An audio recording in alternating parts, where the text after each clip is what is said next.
춘천 도심 물고기 집단 폐사 관련 소식입니다. 이번 사태는 도심 하천 생태계의 존립 자체를 위협할 수 있는 심각한 사안이라는 것이 전문가들의 공통된 의견입니다. 오염원을 밝혀내야 재발을 막을 수 있는데 현재로서는 쉽지 않은 상황입니다. 김태희 기자입니다.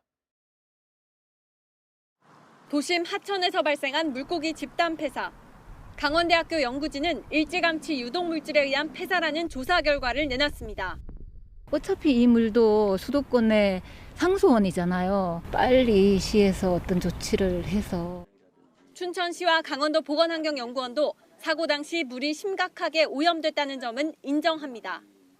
암모니아성 질소와 크롤로포름 등이 검출됐기 때문입니다.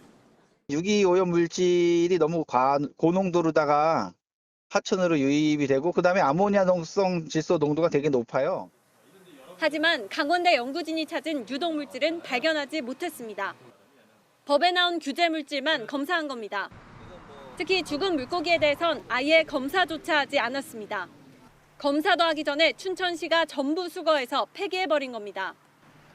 제3의 유독물질 유입 가능성을 처음부터 배제한 결과입니다. 오수 갈로가 유출이 된 게 확인이 됐기 때문에 오수를 판단을 하는 것이죠. 그렇게 판단할 수밖에 없는 상황이었던 것 같아요. 저희 직원들이 나갔을 때는. 오염원을 찾는 작업도 늦었습니다. 춘천시가 상류의 농공단지 기업 27곳 가운데 4곳에 대한 수질 검사에 착수한 건 지난주 금요일이었습니다. 사고가 발생한 지 이미 2주나 지난 뒤입니다. 나머지 업체들에 대해선 이런 조사 시도조차 하지 않았습니다. 춘천시의 대응이 너무 안이했다는 비판이 제기됩니다.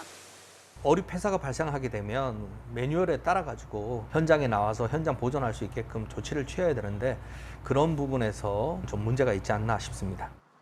도심 하천에서 발생한 대규모 환경 오염 사고. 오염이 된 건 분명한데 어디서 어떻게 오염되는지를 규명하기엔 너무 늦은 게 아니냐는 지적이 나옵니다. KBS 뉴스 김태희입니다.